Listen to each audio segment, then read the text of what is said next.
हाँ भाई वाह, तो फिर से मेरे को वीडियो लेके आ गई शीश यादव पर। सही है, कमर में दर्द करवा रहा है। वीडियो पूरा मजा आई तो भाई चैनल को सब्सक्राइब करके देखे, ठीक है? मजा नहीं तो लाइक कमेंट हम कर देनी, ठीक है?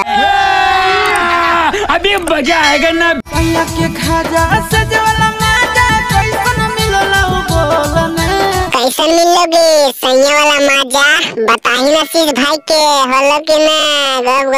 और अभी तो रुको, क्लाइमैक्स अभी बाकी। सैया के खाजा सजवाला माजा कैसन मिलला वो बोलना। देखी बहन चुदे हम गोप गोप कर लगे के बच्चे बोला बार बार आगे बोलने तब न होता। आयो गला से चुमल कई पहुना।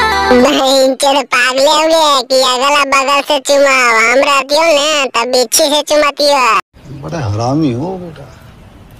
बजलै जा बारतिया बारा। अच्छा तो कौची हो लगे आगे बता ही ना। घुंघूटा उठैल करे। तब तो हो ही गेलो होत गे रात भर घोप घोप।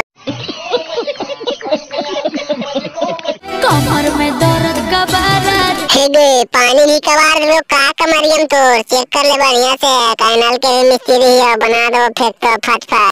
सैया मारा रे छौड़ा। देखी बहन चोद के पौनमा मारा जे यारवा बतावा। बहन चोदी पागले में तो काहे नील भतरा पर गए ओकरे से रह जती हाल। कमर में दर्द का बारत। सैया मारा रे छौड़ा। हे गे पागले हो गई खाली दर्द ये कबार लग कमरिया में। हमरा चल तो दे चल तो। हाँ भाई अब ठीक दिमाग लगे ना तू खोल देना थुनिया ने तो गाड़ी तो लड़ा। रहा नहीं जाता भाई तो वीडियो खत्म हो गया, ठीक है? अगर मजा आया तो चैनल को हमारे सब्सक्राइब कर लो बेटा, मत क्लिक करके, ठीक है? चैनल पे ऐसे वीडियो दे रहा ज्यादा मजा है, दोस्त के पास भी शेयर करें, भाई सपोर्ट करें, दबा के चैनल को सब्सक्राइब करें, ठीक है?